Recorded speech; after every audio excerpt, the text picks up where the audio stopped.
Company balance sheet along with the PL account আজকে বানানোর চেষ্টা করা হবে। অঙ্কটা এসেছিল 2013-এ সিইউতে এসেছিল। আমরা ফার্স্টে কোয়েশ্চেনটা টুকে নেবো। কোয়েশ্চেনটাতে কি কি দেওয়া আছে? কোয়েশ্চেনটাতে একটা ট্রায়াল ব্যালেন্স দেওয়া আছে। কি দেওয়া আছে বলো? একটা ট্রায়াল ব্যালেন্স দেওয়া আছে। ট্রায়াল ব্যালেন্সে কি কি দেওয়া আছে দেখা যাক। কেউ বলবে আমাকে এটা? তো সময়টাকে দিয়ে আমরা যে কোয়েশ্চেনটা দেওয়া আছে কোয়েশ্চেনটা ফার্স্টে একবার টুকে নেবো। কোয়েশ্চেন টোকার উদ্দেশ্য হচ্ছে যে আমি যখন কোয়েশ্চেনটা টুকবো, সাপোজ যে you also are writing that question, যাতে একটা কমপ্লিট অঙ্কটা হয়। তো একদম প্রথমে আসি যেটা, সেটা হচ্ছে স্টক। বল কত টাকা স্টক আছে? 60,000। তারপরে বলে যাও তাড়াতাড়ি করে, হেভি স্পিডে বলো। পারচেজ হচ্ছে 2,40,000 পারচেজ 2,40,000। আর সেলস কত? 3,60,000। 3,60,000। তারপরে বলে যা। Return outward 10,000। রিটার্ন আউটওয়ার্ড 10,000 টাকা। Sales and wages. The salaries and wages. Salary and wages कितना? 40,000. 40,000 rupees. Rent 5,000. Rent 5,000. Rent 5,000. Sundry expenses 7,000. Sundry expenses 7,000. Profit and loss business. Profit and loss এর balance পড়ে আছে। হ্যাঁ, লাস্ট ইয়ারের কত টাকা? 10,000. 10,000. Then plant and machinery 50,000. Plant and machinery 50,000. Furniture and fittings 11,000. Furniture and fittings 11,000. 11,000. Debtors and creditors. Debtors 30,500. Creditors 15,500. কত? 30,500 debtors. 30,500. Creditors 15,500. ওরা এরকম লিখেছে, আমি এরকম লিখছি, আমার সুবিধা হবে। 15,500. 15,500. 15500, right? Then Cash at Cash bank. and bank. cash Cash at bank at bank 35,800. 35,800. Then Bills receivable bills receivable 5,000. 5,000. Bills payable 6,000. Bills payable 6,000, right? Patent and trademark 5,000. Patent and TM 5,000. then Advance payment of tax advance tax কত টাকা? 11,500. Debit আছে তো? Debit. Share capital Share capital 1,10,000. 1,10,000. General reserve 8,500. Interim dividend Dividend paid. interim Dividend paid कितना? 10,000. Policy in area 10,000. Percent Area 10,000. 10,000, right? হ্যাঁ বলো, total কত হলো? 5,20,000. 5,20,000 and also 5,20,000, right? মনে করে যাক এই আমার ট্রায়াল ব্যালেন্সটা আমি মাথার মধ্যে ঢোকালাম, রাইট? এবার ওরা আমাকে কয়েকটা অ্যাডিশনাল ইনফরমেশন দিয়ে দেবে। Those additional information are like that. First one, this is called additional information. ADDL. তার মধ্যে what is there first of all? Stock on 31st March. That means closing stock. Valued rupees 90,000, but market value 95,000. তাহলে valuation done, valued at 90,000. Market price is 95,000. Depreciation on plant and 2 machinery. number point. Depreciation করতে হবে। on P and M Depreciation on P and M 10%. at the rate of 10%. Furniture On furniture 15%. Patent and trademark. at the rate of 15%. Patent and trademark. আর patent and ট্রেডমার্কের উপরে patent on, তাই তো? On patent and trademark 5%. at the rate of 5%. Fine. Outstanding salary and wages. Outstanding salary And wages 1,500. 4 provision of income tax at the rate of 40%. Make a provision for income tax at the rate of 40%. make a provision At the rate of 40%. of income tax For income tax. for income tax At the rate of 40%. 5 number The director recommended final dividend at the rate of 15% for the year ended. director Recommended final dividend recommended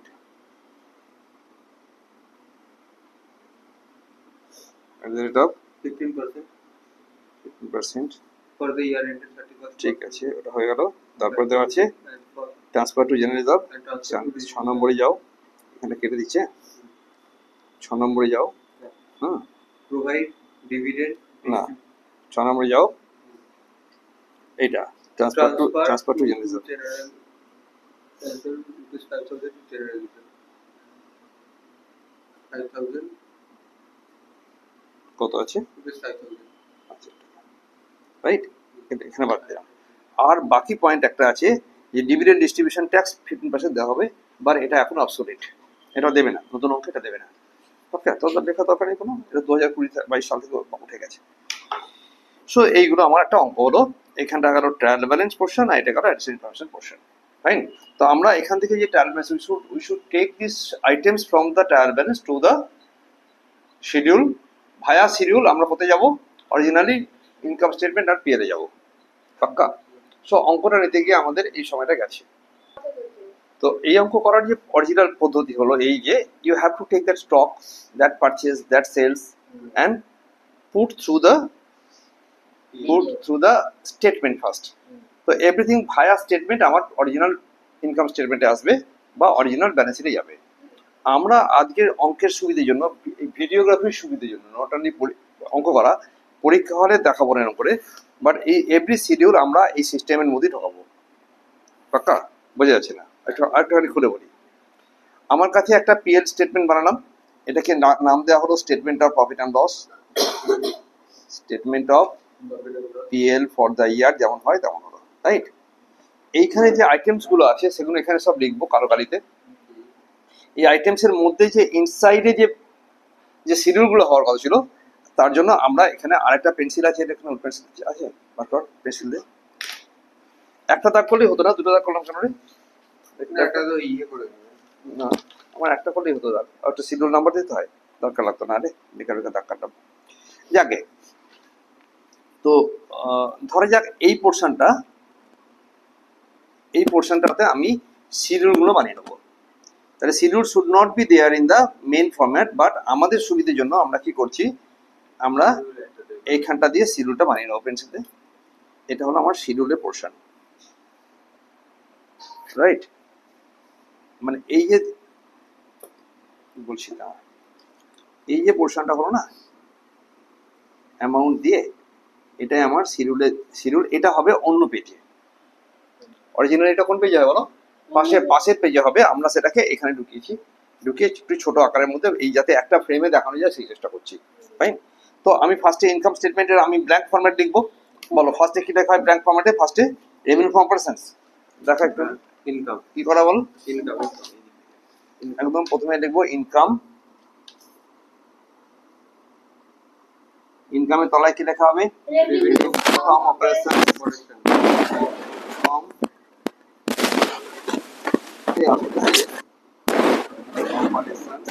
right other income এরপরে 1 নম্বরে এটা হলো 2 নম্বরে আছে কি other income. আদার income income total revenue যেখানে যেখানে দরকার সেটা এই ওয়ার্কিংসটা আমরা এর মধ্যে ঢোকাবো ওয়ার্কিংস বলতে যেটা নোটস টু অ্যাকাউন্টস যেটা রাইট টোটাল রেভিনিউ হলো তারপর হলো এক্সপেন্সেস আচ্ছা এটাকে এদিকে রেখে এটাকে দিয়ে রাখা ভালো না এক যা চল যা হয়েছে হ্যাঁ এরপরে আসবো আমরা কোথায় expenses different type of expenses are there one is purchase change in Change in inventory. inventory purchase Employees. Change in inventory, change in inventories, Employees benefit expenses. এই যে চেঞ্জ ইন ইনভেন্টরিতে কোনো গল্প হবে, একটু ফাঁকা রাখো, তারপর কি লিখবে? Employee Depreciation and দাঁড়াও, employee benefit expenses. Benefit expenses, Depreciation তারপরে and amortization. Depreciation, And and amortization. amortization depreciation and amortization. expenses. বেশি বড় আছে নাকি, ছোট হয়ে গেল? হুম, Other তাতে Other নিচে, expenses. তাতে নিচে ব্যালেন্স শিট করে নিতে পারি আমি, হবে না না? ঠিক আছে চলো, তারপর কি লিখবো? Other expenses ধরো আগে depreciation and and amortization. amortization. And amortization, তারপরে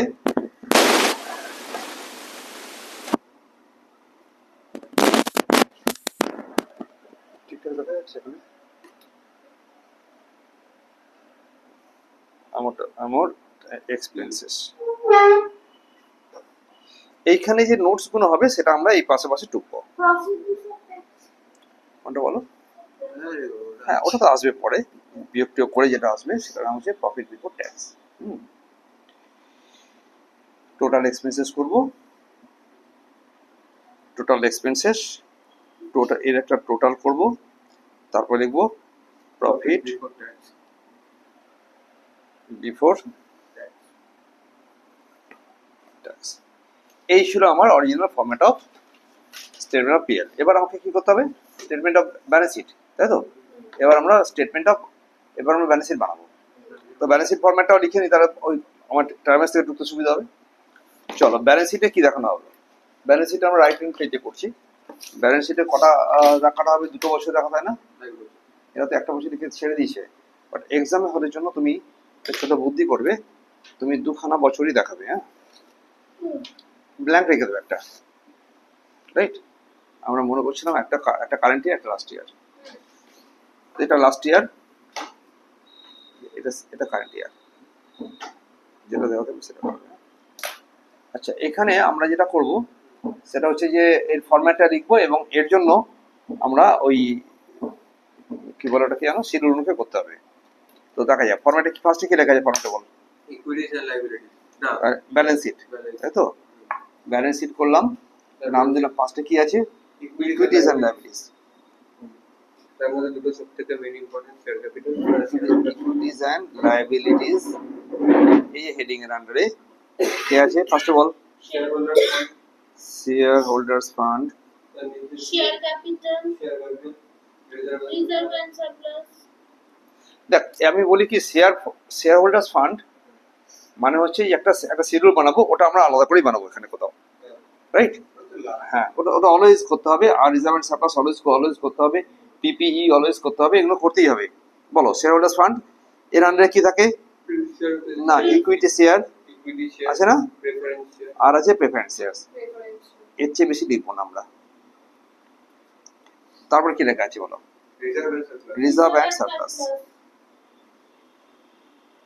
রিজার্ভ অ্যান্ড, দেখা যাচ্ছে না ঠিকঠাক করে? Current liability reserve and, surplus এই হেডিং এর আন্ডারে কে কে থাকবে? যেটা থাকবে সেটা আমরা লিখবো একটু পরে। এরপরে কি আছে? কারেন্ট লায়াবিলিটিস, না নন কারেন্ট লায়াবিলিটিস বল। কারেন্ট লায়াবিলিটি কারণ নন কারেন্ট লায়াবিলিটিস কোথায় গেল? না, লিখতে হবে পরীক্ষাতে। নন কারেন্ট লায়াবিলিটিস নন কারেন্ট লায়াবিলিটিস তারপরে কি আছে? কারেন্ট লায়াবিলিটিস কারেন্ট লায়াবিলিটিস এর মধ্যে কে কে থাকে? ট্রেড পেয়েবল একটা হচ্ছে ট্রেড পেয়েবল, তো প্রায় থাকে না? ফার্স্টে কি থাকে ওখানে ওই ফরম্যাটে আমাদের? ফরম্যাটে ফার্স্টে ট্রেড পেয়েবল থাকে, তারপরে ডিফার্ড ট্যাক্স লায়াবিলিটি, তারপরে থাকে হচ্ছে other current liabilities, short term provision.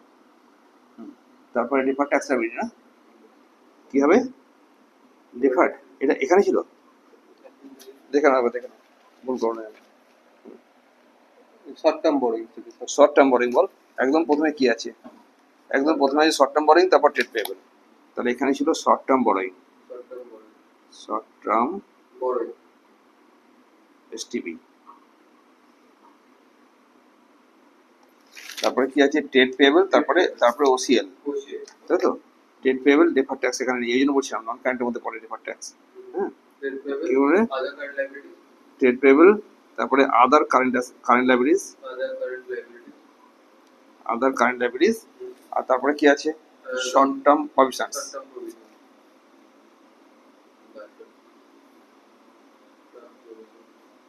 কোথায় গাছ কাটছে কি জানি না, আমাদের তো কাটা দরকার। তাহলে এই হলো আমার লাইব্রেরি সাইড, তাই তো। চলো অ্যাসেট সাইডে বলো, কি লেখা আছে অ্যাসেট সাইডে?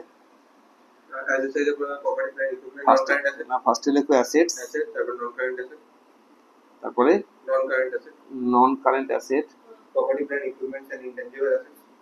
এইগুলো না একদম ঝড়ের মতো করে লিখে নিবি, নন কারেন্ট অ্যাসেটস। এর মধ্যে আছে পিপিই and intangible assets। মানে এইখানে যেন কোনো গন্ডগোল না হয়, মানে আপনি তো স্যার ভিডিওতে অত ভালো ওগুলো দেখাননি, তো আমি হয়তো ফর দ্য টাইমিং নাও দেখালাম, বাট ইউ মাস্ট এর আন্ডারে একটা হবে পিপিই। পিপিই তো বড় ছাড় হবে, একটা অনেক কিছু থাকবে, ছোট কিন্তু থাকবে। আর কে থাকে বলো? ইনট্যাঞ্জিবল অ্যাসেটস আছে আছে আছে। এই যে পেটেন্ট বলো যে, এরপরে কোথাও লাগবে না আমার এখানে বলো। এরপরে আমাদের নন কারেন্ট অ্যাসেট ছিল। হ্যাঁ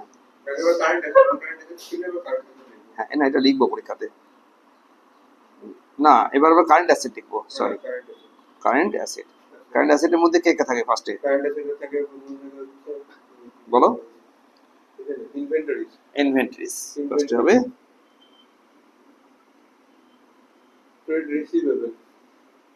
ট্রেড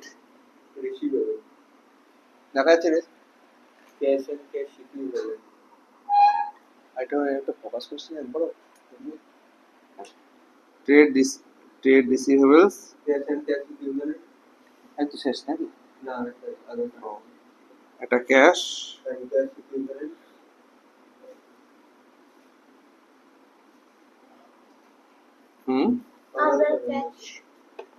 আদার কারেন্ট অ্যাসেট, তাই তো, ওসিএ আদার current asset total আচ্ছা দেখো টোটাল চলবে। এই ছিল আমার অরিজিনাল ফরম্যাট। আমি এখন এইখান থেকে শুরু করে এই যে আমাদের অঙ্কটা আছে এখানকার এভরি আইটেম নিয়ে গিয়ে এই পুরো ফরম্যাটের মধ্যে করবো, এবং যে অ্যাডিশনাল ইনফরমেশন গুলো দিয়েছে সেগুলো আমরা দুই জায়গা করে বসাবো। তো ফার্স্ট অফ অল একদম প্রথমে আমরা টার্মেন্স থেকে শুরু করে দিই। টার্মেন্সে বল এখানে কি লেখা আছে স্টক, এটা কিভাবে সাজায় খাতাটাকে দেওয়া আগে। স্টক কোথায় বসে বল? স্টকটা ক্লোজিং স্টক আমার, তাহলে স্টকটাকে নিয়ে গিয়ে বসাবো কোথায়? না stock is my inventory, stock is my inventory. Inventory মানে হচ্ছে চেঞ্জ ইন, এখানে আমরা লিখবো চেঞ্জ ইন, অন্য কারণে সুইচমেন্টাতে চেঞ্জ ইন ইনভেন্টরিতে আমার কাছে নিয়ম হচ্ছে ওপেনিং থেকে লেস করবে ক্লোজিং। তো ওপেনিং কত ছিল এখানে? 60,000 টাকা, রাইট? এবং একবার লেখা হয়ে গেল মানে গল্প শেষ। তুমি অ্যাট দ্য সেম টাইম দেখে নিই আমরা একটা জিনিস, দেখতে কোনো অসুবিধা নেই, সেটা হচ্ছে যে closing stock is valued at 90,000 rupees, market price 95, এর মধ্যে হুইচ ইজ লোয়ার ইজ 90,000, এবং 90,000টা তোমার ক্লোজিং স্টক হলো। তাহলে চেঞ্জ ইন ইনভেন্টরি যদি একটা হেডিং হয় তাহলে নিশ্চয়ই একটা চেঞ্জ করতে গেলে একটা জায়গা থেকে একটা বিয়োগ করবো, আর সেটা ওপেনিং থেকে ক্লোজিং বিয়োগ করলে 90,000 টাকা বিয়োগ করবো আমরা। তো আনসার কত পাবো এখানে? 30,000 রুপিস। আনসার কত পেলাম বলো? 30,000 আনসার পেলাম 30,000 রুপিস। যেটা করলাম সেটা হচ্ছে মাইনাস 30,000 রুপিস করলাম, এখানে না এখানে লিখে রাখলাম মাইনাস 30,000 মাই আনসার, রাইট? তাহলে আমার ফার্স্ট আইটেমটার জন্য আমার এখানে গেল। কিন্তু এখানে যে বেসিক কোশ্চেনটা হচ্ছে যে 90,000 আমি তো অ্যাডিশনাল ইনফরমেশন থেকে নিয়েছি। 90,000 কোথা থেকে নেওয়া হয়েছে বলো? অ্যাডিশনাল ইনফরমেশন 90,000 ছিল।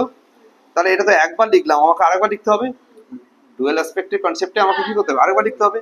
এবং আরেকবার যেটা লেখা হলো সেটা আমার কাছে একটা অ্যাসেট হবে, আর অ্যাসেটের আন্ডারে দেখা যাক আবার লেখা আছে ইনভেন্টরি, দেখে নাও অ্যাসেটের আন্ডারে আমার লেখা আছে inventory তাহলে এখানে ক্লোজিং স্টক বলে আমি এটা এই 90,000 লিখে নিলাম। অসুবিধা নেই কোনো? তাহলে একটা আইটেম হলো, আর তার সঙ্গে সঙ্গে আমরা যেটা বলতে চাইছি যে এই আইটেমটা আমার ডান, আর এই অঙ্ক আইটেম এই আইটেমটা আমার দুবার ডান। এগোচ্ছি আমরা আস্তে আস্তে। পারচেজ করেছে 2,40,000। পারচেজ কোথায় লেখা হবে? পিএল আইটেম না ট্রেডিং আইটেম বলো আগে। Purchase trading item. ট্রেডিং এর আইটেমের মধ্যে মানে মানে এক কথায় পিএল আইটেম। এখানে স্টেটমেন্টটা পিএল একটাই। তো এই পারচেজ কত টাকা দেখানো আছে বলো? 2,40,000 2,40,000। এই সবুজ কালি দিয়ে ভেতরে ভেতরে যা করছি সেটা আলটিমেটলি কিন্তু একটা শিডিউল, মনে থাকবে, নোটস টু অ্যাকাউন্টস। পারচেজ দেখা দিলাম 2,40,000 টাকা। সেলস কত দেখানো হয়েছে? 3,60,000। Revenue from operations is nothing but your sales. তাহলে এখানে আমি মনে করলাম sales of goods, sales of goods কত টাকা দেখানো আছে? 3,60,000 টাকা, রাইট? না, আমাকে বানিয়ে নি আগে, তারপরে আমি এখান থেকে ভেতর থেকে সব বাইরে নিয়ে যাবো। এটা মাইনাস ছিল, এটা একবারে বাইরে নিয়ে যাওয়াটা ঠিক হয়নি। চলো, রিটার্ন আউটওয়ার্ড। রিটার্ন আউটওয়ার্ড মানে কি? পারচেজ করেছিলাম লেস রিটার্ন। তাহলে এখান থেকে রিটার্ন আউটওয়ার্ড 10,000 রুপিস মাইনাস করবো। এইবার যে আনসারটা বেরোবে সেটা আমরা এখানে বসাবো। কত বলো? 2,30,000 টাকা এখানে লিখে রাখলাম। এটা এই সবটাই হচ্ছে ভেতরের গল্প। এই যে এগুলো হচ্ছে সব আমার নোটস। এখানে আমরা আলটিমেটলি এখান থেকে কোনটা কত যাবে, আরো যদি কিছু থাকতো এখানে তারা করবো পরে, এই জন্য ফেলে রাখলাম। চলো, স্যালারি অ্যান্ড ওয়েজেস আছে কত? 40,000। স্যালারি অ্যান্ড ওয়েজেস কিসে আসবে? এমপ্লয়ি বেনিফিট কস্টের মধ্যে। স্যালারি অ্যান্ড wages এবার বোঝা যাচ্ছে কি করছিলাম তখন ধরে আমি যে প্রথম 15 মিনিট ধরে টকাটুকি করেছি, ওটা ভেরি নর্মাল, সবসময় করতে হবে। এইটা হচ্ছে এখন কাজ যে আমি সেলস স্যালারি অ্যান্ড ওয়েজেস আছে কত? 40,000 আছে। নিচে একটা গল্প আছে, পরে করবো, ওটা পরে করছি, এখনই করে দেবো। চলো, রেন্ট অ্যান্ড ট্যাক্সেস। রেন্ট কোথায় বসবে? রেন্ট আদার এক্সপেন্সেস এর মধ্যে পড়বে। দেখ ওরা তাই করেছে কিনা। রেন্ট হবে আদার এক্সপেন্সেস। রেন্ট হবে আদার এক্সপেন্সেস। রেন্ট কত টাকা আছে বলো? রেন্ট আছে 4,200। রেন্ট আছে 4,200। আর কিছু আছে এখানে? তাহলে একটা করে এগোচ্ছি। রেন্ট হলো সানডে এক্সপেন্সেস। সানডে এক্সপেন্সেস भी देयर কত कितना है? 7,000 না 5,000। যা 4,200 কোথায় বেশি রে? রেন্ট 5,000 বল। রেন্ট 5,000। ওখানে আরো কিছু থাকবে, আউটস্ট্যান্ডিং পার্সেন্ট প্রিপেড কিছু একটা থাকবে। আপাতত 7,000 টাকা হলো, 5,000 টাকা হলো এখানে, আর 7,000 টাকা হলো, রাইট? প্রফিট অ্যান্ড লসে 10,000 টাকা ব্যালেন্স দেখানো আছে। প্রফিট অ্যান্ড লসে 10,000 টাকা ব্যালেন্স দেখানো হচ্ছে। 5,200, এই 5,000 টাকা না 4,200 হবে। আমাদের অঙ্কটাকে একটু কারেক্ট করে নিই। এই বোথ সাইড টোটাল এখানে মিলছে না ট্রায়াল ব্যালেন্সে। আমরা মনে করছিলাম যে that rent should be, rent is not 5,200, 5,000 টাকা, এটা হবে 4,200, রাইট? তো দেন এটা কত টাকা হলো তাহলে বল? 4,200 হলো, আর এটা হলো 7,000 টাকা, রাইট? দেন পরের আইটেম চলো, অনেক হয়েছে, চলো একটু তাড়াতাড়ি করে। পিএল ব্যালেন্স আছে 10,000 টাকা। পিএল ব্যালেন্স কোথায় বসাবো? পিএল ব্যালেন্স বসাতে গেলে আমার মেন কথা হচ্ছে যে এর জন্য একটা স্টেটমেন্ট করতে হয়। তাহলে পিএল স্টেটমেন্টে আমার গত বছরের ব্যালেন্স ছিল 10,000 টাকা। এর সঙ্গে আমরা কি করব? কারেন্ট ইয়ারে কত প্রফিট বেরোবে সেটাকে নিয়ে অ্যাড করব, তারপর কত ডিভিডেন্ড দিলাম সেটা মাইনাস করব, কত জেনারেল রিজার্ভ দেবো, কত মাইনাস করব। দ্যাট ইজ ওয়াই আমরা এটা একটা সেপারেট স্টেটমেন্ট বানিয়ে নেবো। সেটা এর মধ্যে ঢুকিয়ে দেখাচ্ছি না, এটা পরে করবো বলে রেখে দিলাম, রাইট? চলো নেক্সট আইটেমে যাচ্ছি। তাই এটা পরে হচ্ছে এসব প্ল্যান্ট অ্যান্ড মেশিনারি কত টাকা আছে? প্ল্যান্ট অ্যান্ড মেশিনারি 50,000 টাকা, আর ফার্নিচার ফিটিং 11,000 টাকা। তাহলে আমার এই যে অ্যাসেট ছিল না, এই অ্যাসেটের মধ্যে আমি বসিয়ে নিই যে হ্যাঁ ডিপ্রেশন হবে। না এখানেই করছি, পুরোখানে যাবো, দেখ না তুই একবার। তো কত বল? প্ল্যান্ট অ্যান্ড মেশিনারিতে কত টাকা ছিল? 50,000 টাকা। তারপরে বল ফার্নিচার কত আছে? 11,000। আর কিছু আছে? ওটা পরে হচ্ছে। এখান থেকে এটাকে বলা হয় গ্রস ব্লক। কি বলে? Gross block. মানে এটা যখন নেট দেখাবো আমরা না, স্টেটমেন্ট দেখাবো, তখন একে দেখাবো। গ্রস ব্লকে হলো 61,000। এবার বল এর ডেপ্রিসিয়েশন কত হবে? বল কত হলো তাহলে? 5,000। এটা হলো 5,000, এটা হলো দেখে আনসার দেখে নে। বলবো এখানে ওটা করেছে তো কত পার্সেন্ট 15% তো 1650 এগুলো মাইনাস করলে কত হবে নেট ব্লক কত হবে হ্যাঁ বলো নেট ব্লক হলো হ্যাঁ 54,350 কোনটা না না এটা বল প্রথমে 45,000 আর এটা 11,000 আর মাইনাস 1650 1650 9,350 টোটাল হচ্ছে কত হলো 54,350 আমি কি এটাকে একবার নিয়ে চলে যাই 54,000 তাহলে এই যে আমি করলাম এখানে 6,000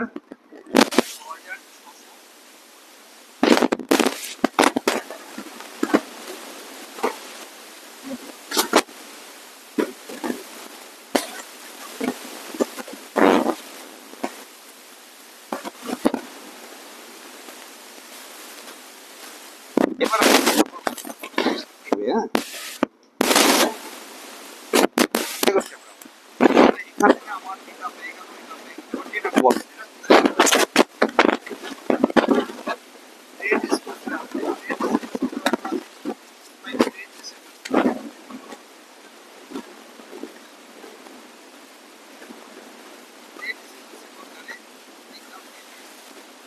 ক্রেডিটার্স 30,500 টাকা প্লাস বিয়ার থাকবে ইয়ার আছে কত হবে বিয়ার পরে দেখছি ট্রেড রিসিভেবলস এর গল্প হয়ে গেল ক্রেডিটার্স আছে ট্রেড পেয়েবল আন্ডারে যাবে আমি ট্রেড এখানে যাব কি এখানে লিখবো ট্রেড এখানে লিখবো ট্রেড এর আন্ডারে ক্রেডিটার্স দেখা যাচ্ছে ঠিকঠাক তুই একটু দাঁড়াতো এখানে এসে ক্রেডিটার্স কত টাকা আছে 15,500 তাহলে ক্রেডিটার্স এর গল্পটা হয়ে গেল ক্যাশ এন্ড ব্যাংক এটা ক্যাশ এন্ড ক্যাশ ইকুইভ্যালেন্টের আন্ডারে আসবে আর এর মধ্যে অন্য কোনো আইটেম দেয়নি রাইট তো আমি এটাকে ডাইরেক্ট লিখে দিচ্ছি ক্যাশ এন্ড ক্যাশের ব্যাংক আছে 35,800 35,800 ডান এটা আমি ডান একটা একটা করে করছি বিয়ার 5,000 টাকা এর সঙ্গে বিয়ার 5,000 টাকা লিখে দিলাম তাহলে মিলালে কত হলো 35,500 এটা ভি ডান বিপি আছে 6,000 টাকা তো আমরা সিন্ডিকেটার্সের তলায় বিপি লিখলাম এগুলো এই সবুজটা কিন্তু স্টেটমেন্ট মনে রাখবে নোটস অ্যাকাউন্টস কত টাকা আছে 6,000 টাকা 6,000 টাকা যোগ করলে কত হলো উত্তর 21,500 এটা ভি ডান এসো পেটেন্ট আছে 5,000 টাকা পেটেন্ট এন্ড ট্রেডমার্ক আছে কত 5,000 টাকা এটা ইনটেনজিবল আন্ডারে আমরা লিখবো পেটেন্ট এন্ড ট্রেডমার্ক লিখবো রাইট এবং এখানে আমার ক টাকা ছিল ব্লক ছিল 5,000 টাকা গ্রস ব্লক ডিপ্রেশন কত পার্সেন্ট হয়েছে মানে 5 মাসে 25 না 250 আনসার কত আসবে 4750 আর তো কেউ নেই তাই আমি এখানে 4750 লিখে দিলাম ধরো আরো কিছু ইনটেনজিবল অ্যাসেট ছিল তাহলে এখানে যোগ করতাম নিচে নিচে এই 250 রুপিসটা আমার কাছে দুবার যেতে হবে আর দুবার যাওয়ার জন্য আমার কাছে এইখানে যারা ডেপ্রিসিয়েশন অ্যামোর্টাইজেশন ছিল অ্যামোর্টাইজেশন অন পেটেন্ট করে 250 লিখবো তাহলে কত টাকা হলে যোগ করলে 6,000 এটা কিন্তু আমি বানিয়ে রাখছি আগে এখানে পরে আমরা বসাবো এখানটায় আর ব্যালেন্স শিটের ক্ষেত্রে ডাইরেক্ট বসিয়ে দিচ্ছি চলবে তো কারণ একটা কলম আমি ওদের জন্য দিয়ে দিয়েছি লাস্ট ইয়ার ব্যালেন্স বসানোর জন্য চলো এগোচ্ছি আমরা আস্তে আস্তে অঙ্ক করার জন্য আমি এটাতে বেশি ফাস্ট দেখানোর চেষ্টা করছি না যে তোদের সময় বাঁচবে তাড়াতাড়ি করি অ্যাডভান্স ট্যাক্স পেড ট্যাক্স যদি অ্যাডভান্স পে করে বসে আছি সেটা কোথায় লিখবো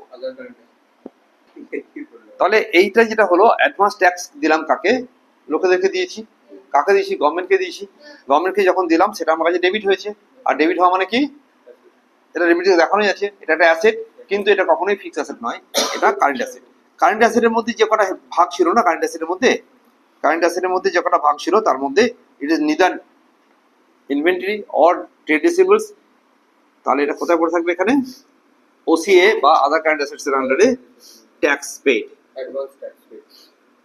অ্যাডভান্স ট্যাক্স 11,500 যদি আর কিছু থাকে সেটা করবো পরে এটাও হয়ে গেল। শেয়ার ক্যাপিটাল আছে 1,10,000, শেয়ার ক্যাপিটাল আছে 1,10,000, এটা আমরা শিডিউলে যাব। এটা আলাদা করে একটা আলাদা না দেখানো পর্যন্ত বাজে লাগবে দেখতে, কারণ পরীক্ষাতে নম্বর দেবে না। ও স্যার 1,10,000 বসিয়ে দিয়েছি হয়ে যাবে না, এটা পার্টিকুলার ফর্মেট ওয়াইজ দেখাবো। জেনারেল রিজার্ভ এটা এটা ওই পিএল শিডিউলের মধ্যে যাবে, এটা আমরা একটা শিডিউলে যাব। Interim dividend paid, interim dividend paid এটা দিয়ে বসে আছি তো, ইন্টারিম ডিভিডেন্ড দিলে এটা একটা শিডিউল থেকে মাইনাস করতে হয়, তাহলে এটাও গেল একটা স্টেটমেন্টে যাবে। তাহলে এটা গেল আর এন্ড এস স্টেটমেন্টে, এটা আর এন্ড এস স্টেটমেন্টে, এটা গেল আর এন্ড এস স্টেটমেন্টে যাবে, এটা যাবে শেয়ার ক্যাপিটাল স্টেটমেন্টে, এসসি স্টেটমেন্টে। কলস ইন এরিয়া ছিল, এটা শেয়ার ক্যাপিটাল স্টেটমেন্টে যাবে। তাহলে এই দুটো স্টেটমেন্ট আমরা বানিয়ে নিয়ে আমরা শেষ করবো। আর তার মাঝখানে মাঝখানে কি হয়েছিল না, আমাদের ডেপ্রিসিয়েশনের পোর্শনে এটা এটা দুবার করা হয়ে গেছে, পেটেন্ট দুবার করা হয়ে গেছে। আউটস্ট্যান্ডিং ওয়েজেস ছিল 1500 টাকা। আমার কাছে একটা ওয়েজেস দেখানো আছে, কোথাও দেখে নাও, যেখানে এমপ্লয়ি বেনিফিট কস্ট দেখানো আছে সেখানে আমাদের কাছে একটা ওয়েজেস দেখানো আছে, এখানে তুমি অ্যাড আউটস্ট্যান্ডিং করে নাও। অ্যাড আউটস্ট্যান্ডিং, হ্যাঁ, এটা এখানে অ্যাড আউটস্ট্যান্ডিং করলাম। কত টাকা অ্যাড আউটস্ট্যান্ডিং আছে? 1500 টাকা। যোগ করলে কত হলো? 41,500, রাইট? 41,500। এই যে আউটস্ট্যান্ডিংটা করলাম, এটা একবার আসবে দুবার আসবে? দুবার আসতে গেলে একবার তুমি কারেন্ট লায়াবিলিটিস আন্ডারে নিয়ে যাও, এবং সেখানে আদার কারেন্ট লায়াবিলিটিস বলে যেটা দেখানো আছে এখানে আউটস্ট্যান্ডিং এক্সপেন্সেস ডিরেক্টলি লিখে দিলাম 1500 টাকা আনসারে। এটা দুবার হয়ে গেল, তাহলে আউটস্ট্যান্ডিং এক্সপেন্সেসটা দুবার হয়ে গেল, ঠিক মানলাম। Make a provision for income tax at the rate of 40%, এটা কোথায় করবো? তাহলে আমি ইনকাম ট্যাক্সের যে প্রভিশন করলাম এটা দুবার যাবে। হ্যাঁ, একবার যাবে রিজার্ভ অ্যান্ড স্টেটমেন্ট আন্ডারে যে পিএল পোর্শনটা আছে সেখান থেকে মাইনাস করবে, আরেকবার যাবে শর্ট টার্ম প্রভিশনস এসটিপিতে যাবে। তা আমি ভাই ব্যালেন্স শিটটা আমি তো এটা এটা করবো বলছি, আর রিজার্ভ সারপ্লাস হেড করবো আমরা, তার আগে আমরা এসটিপিটা করে নিই। এসটিপিতে কি লিখলাম? প্রভিশন ফর ট্যাক্স 40% করবো, পাক্কা? আগে তো ডিভিডেন্ড দিই, তারপরে করবো। ডিরেক্টরস রেকমেন্ডেড, তার মানে এটা করলাম না, বাংলা কথা এটা এখনো করিনি। দেখো ডিরেক্টরস রেকমেন্ড করেছে 15%, কি 15% ডিভিডেন্ড দেবে। এই যেটা রেকমেন্ড করে দিচ্ছে এটার কোনো এফেক্ট নেই, এটার জন্য no effect in balance sheet. Okay, তার কারণটা আমরা বলে দেবো পরে। এখন স্ট্যান্ডার্ড 4 ওয়াইজ এর কোনো এফেক্ট এখানে দেওয়া যাবে না, so long this is sorry general রিজার্ভে ট্রান্সফার করবো। জেনারেল রিজার্ভে যেটা ট্রান্সফার করবো এটা রিজার্ভ অ্যান্ড সারপ্লাস হেডে যাবে, রিজার্ভ অ্যান্ড সারপ্লাস হেডের আন্ডারে গিয়ে আমরা দুবার এফেক্ট দেখাবার চেষ্টা করবো। তার মানে রিজার্ভ অ্যান্ড সারপ্লাস হেড একটা শিডিউল আর শেয়ার ক্যাপিটাল শিডিউল দুটো বানাই, তারপরে খেলা শুরু হবে আবার পরে। তো চলো এটা করবে নি। এখন এরপরে যে গল্পটা আছে তাতে কি আছে দেখা যাক।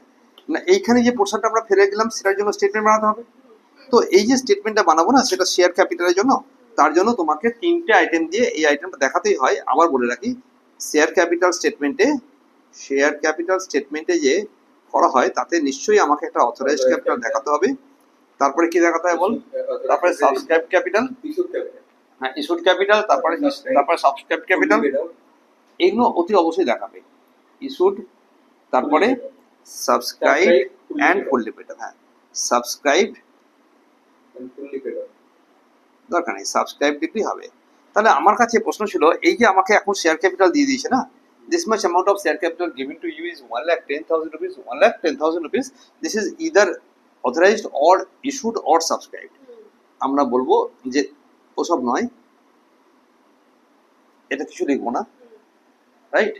তার বদলে এটা লিখবো সাবস্ক্রাইব ক্যাপিটালের পোর্শনে লিখবো যে এতগুলো শেয়ার ছিল, 11,000 শেয়ার ছিল, অ্যাট দ্য রেট অফ 10 টাকা করে, এটা হলো কত? এটা কত হলো বলো? 1,10,000 টাকা, রাইট? এর মধ্যে একজন কলসিন এরিয়ার টাকা দেয়নি, কলসিন এরিয়ার এই যে বলেছিলাম দুটো জায়গা আমাদের এসসিতে আছে, এসসি স্টেটমেন্টে দুটো জায়গা আছে, একটা শেয়ার ক্যাপিটাল 1,10,000 আর ডেবিটে কত আছে? ডেবিটে আছে 10,000 টাকা। তাহলে ভাই ক্রেডিটে আছে 1,10,000, ডেবিটে আছে কত? 10। তাহলে অরিজিনাল পদ্ধতি অনুযায়ী তুই ভেরি ভেরি কমন কনসেপশন যে আমার এখানে 1,00,000 টাকা হয়ে যাচ্ছে এটা, তাহলে এটা হলো 10,000 টাকা লেস কলসিন এরিয়া। কি বললাম বল? লেস কলসিন এরিয়ার 1,10,000। তাহলে এই স্টেটমেন্টটা হয়ে গেল 1,10,000 টাকার একটা স্টেটমেন্ট বেরোলো, যেটা আমার কি স্টেটমেন্ট বললাম এটা শেয়ার ক্যাপিটাল। তাহলে go to the balance sheet. আমি ব্যালেন্স শিট পোর্শনে চলে গেলাম, আর ব্যালেন্স শিটে ইকুইটি শেয়ার ক্যাপিটাল বেরোলো কত বল, 1 লাখ টাকা অ্যাজ পার শিডিউল। আর প্রেফারেন্স শেয়ার ক্যাপিটাল নেই, যোগ করলে 1 লাখ ক্যাপিটাল। ডান। এটাও কিন্তু প্রেফারেন্স শেয়ার ক্যাপিটালটা কিন্তু আমার ওইখান থেকে আনা দরকার ছিল, এখানে এটাও এটা লেখা ঠিক না। যখন আমি স্টেটমেন্ট বানাচ্ছি প্রেফারেন্স শেয়ার ক্যাপিটাল এখানে দেখা দরকার ছিল। পরেরটা এগোচ্ছি। আর যেটা এগোতে হবে সেটা হচ্ছে যে একটা রিজার্ভ অ্যান্ড সারপ্লাস এর আন্ডারে 1 2 3 4 অনেকগুলো গল্প আছে, আমি সেটাকে করার চেষ্টা করি। Reserve and surplus constituting two items, one is reserve, another one is profit and loss. One is reserve, another one is profit and loss. তো চলো রিজার্ভে কি আছে। তাহলে ফার্স্টে আমি এ দিয়ে বললাম আমি একটা রিজার্ভ, এটাও কিন্তু আলাদা করে বানাতাম, কিন্তু ফাঁকা জায়গা রেখেছি বলে আমি এখানে ঢুকিয়ে দিলাম এটাকে, রাইট। তো রিজার্ভে কি কি আছে দেখা যাক। রিজার্ভে আমার কাছে টাকা আছে, রিজার্ভ কত আছে রে? তো রিজার্ভ ছিল ক টাকা চলছে এটা, রিজার্ভ ছিল কত 8,500 টাকা। তুললাম এটাকে, এটা অলরেডি তোলা হয়ে গেছে, ঠিক আছে, এভরিথিং ডান। 8,500 টাকা ছিল আমার রিজার্ভ, তো আমি রিজার্ভে ফার্স্টে লিখলাম 8,500 টাকা, রাইট। এরপরে কি বলছে এটা, আর আর আর আর রিজার্ভ নিয়ে আর কিছু বলেছে এখানে, এখানে চলে যাও। ওরা বলছে কিনা ট্রান্সফার টু রিজার্ভ 5,000 টাকা, ট্রান্সফার টু রিজার্ভ 5,000 টাকা। তাহলে এইটা নিশ্চয়ই আমার রিজার্ভের আগের যে টাকাটা ছিল তার সঙ্গে যোগ করবে এটাকে, তাহলে প্লাস ট্রান্সফার হলো কত 5,000 টাকা। এটা নিচে লিখতাম, জায়গা নেই বলে লিখছি আমরা, রাইট। তাহলে রিজার্ভে মোট কত হয়ে গেল এখন, রিজার্ভে হয়ে গেল 13,500। বিতে এসো প্রফিট অ্যান্ড লস।